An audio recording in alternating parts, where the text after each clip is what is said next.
সুপ্রিয় দর্শক, স্বাগত জানাচ্ছি। দ্বিতীয় বিশ্বযুদ্ধ মানব সভ্যতার ইতিহাসে এমন এক অধ্যায় যা ধ্বংস, রক্তপাত বা মানবিক বিপর্যয়ের সবচেয়ে করুণ উদাহরণ হিসেবে বিবেচিত হয়।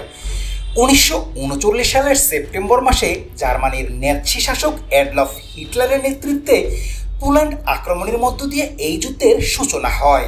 দ্রুতই এটি ছড়িয়ে পড়ে ইউরোপের প্রায় সব দেশে। পরে এশিয়া, আফ্রিকা ও প্রশান্ত মহাসাগরীয় অঞ্চলেও এর রণধ্বনি পৌঁছে যায়। মাত্র 6 বছরে এই সংঘাত 1945 সালে শেষ হলেও এর প্রভাব বিশ্বব্যাপী আরও বহু দশক ধরে অনুভূত হয়েছে। আনুমানিক 7.5 কোটি মানুষ, যার মধ্যে ছিল সৈন্য, সাধারণ মানুষ, শিশু, নারী ও বৃদ্ধ, যুদ্ধ, বোমা হামলা, গণহত্যা, দুর্ভিক্ষ, রোগে প্রাণ হারিয়েছে। এই যুদ্ধের ধ্বংসযজ্ঞ শুধু যুদ্ধক্ষেত্রের ট্রেঞ্চ বা সামরিক ঘাঁটিতেই সীমাবদ্ধ ছিল না, বরং এটি মানুষের ঘরবাড়ি, কৃষিজমি, শিল্প, ব্যবসা ও সামাজিক অবকাঠামোকে ভেঙে চুরমার করে দিয়েছিল। লাখো মানুষ শরণার্থী হয়ে পথে নামে, বহু শহর মাটির সাথে মিশে যায় এবং কোটি মানুষের মানসিক স্বাস্থ্য গভীর ক্ষত হয়েছে। অবাক করা বিষয় হলো, যুদ্ধের মূল কেন্দ্র ইউরোপ হলেও এর অভিঘাত পৌঁছে যায় পৃথিবীর প্রান্তিক অঞ্চল পর্যন্ত। তখনও বাংলাদেশ নামে কোনো স্বাধীন রাষ্ট্র গড়ে ওঠেনি। এটি ছিল ব্রিটিশ ভারতের একটি অংশ, পূর্ববঙ্গ নামে পরিচিত ছিল।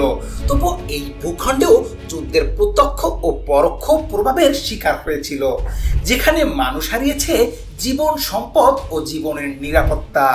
দ্বিতীয় বিশ্বযুদ্ধ শুরু হওয়ার সময় ভারতীয় উপমহাদেশ ছিল ব্রিটিশ সাম্রাজ্যের একটি বিশাল উপনিবেশ।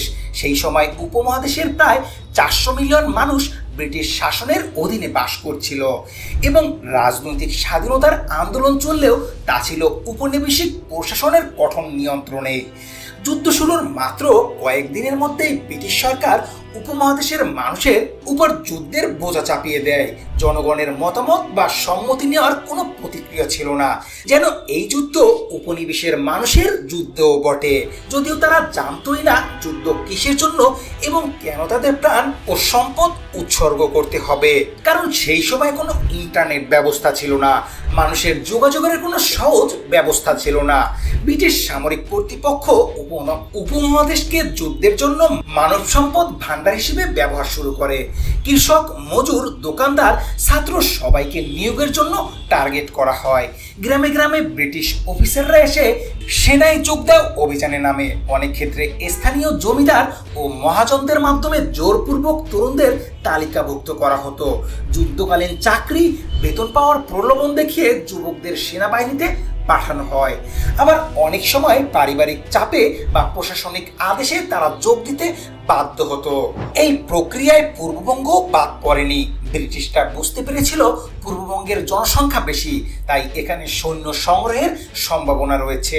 ফলে ঢাকা, ময়মনসিংহ, সিলেট, বরিশাল সহ বিভিন্ন জেলার মানুষকে সরাসরি বা পরোক্ষভাবে যুদ্ধযন্ত্রে যুক্ত করা হয়। কিন্তু যুদ্ধের প্রথম ধাক্কা কেবল সৈন্য সংগ্রহের মধ্যেই সীমাবদ্ধ ছিল না। ব্রিটিশরা পূর্ববঙ্গকে একটি সামরিক সরবরাহ কেন্দ্র হিসেবেও ব্যবহার শুরু করে, যা পরবর্তী সময়ে এই অঞ্চলের অর্থনীতি ও জীবনযাত্রায় বড় প্রভাব ফেলেছিল। ঢাকা, চট্টগ্রাম, ময়মনসিংহ, সিলেট সহ পূর্ববঙ্গের শহর ও গ্রাম থেকে বিপুল সংখ্যক তরুণকে নিয়োগ দেওয়া হয়।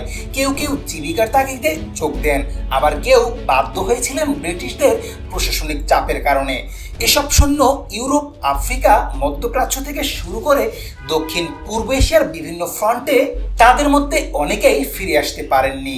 যুদ্ধক্ষেত্রে বা যুদ্ধের পর চিকিৎসার অভাবে মারা গেছেন, আবার অনেকে ফিরে এসেছেন।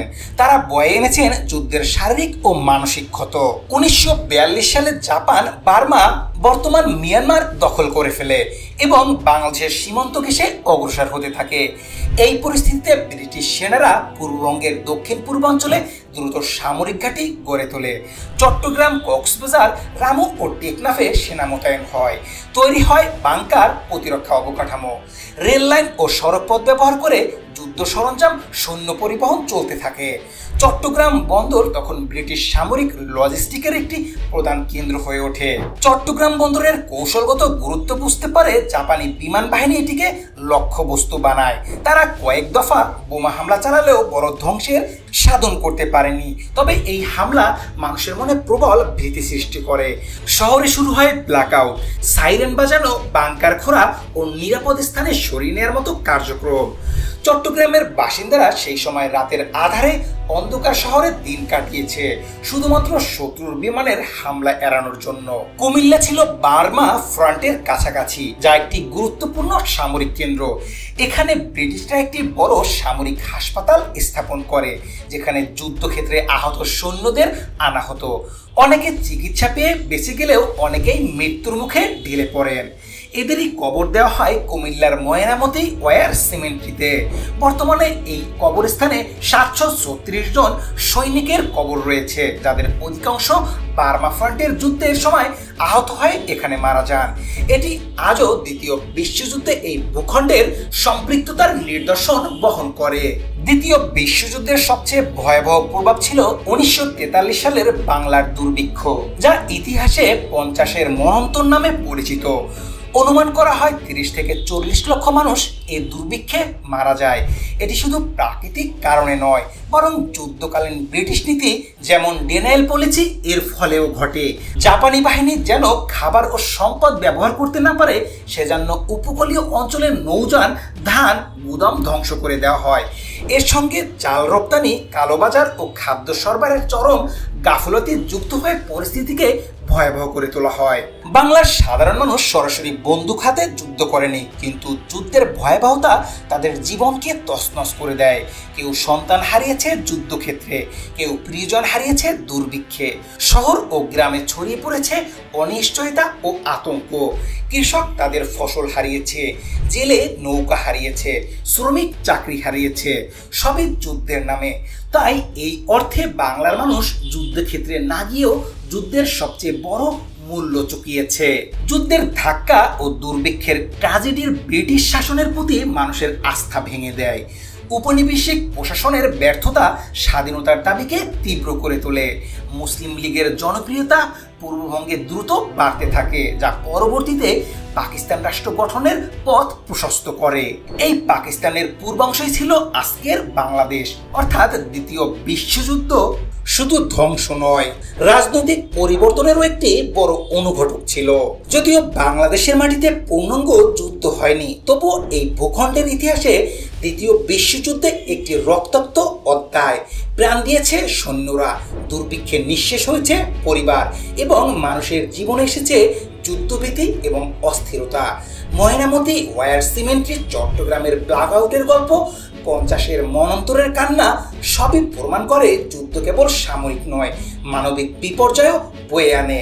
তাই দ্বিতীয় বিশ্বযুদ্ধ বাংলাদেশের অতীতের অবিচ্ছেদ্য অংশ, যেখানে রক্ত, অশ্রু, বেদনা মিলেমিশে আছে এক অমোচনীয় স্মৃতিতে।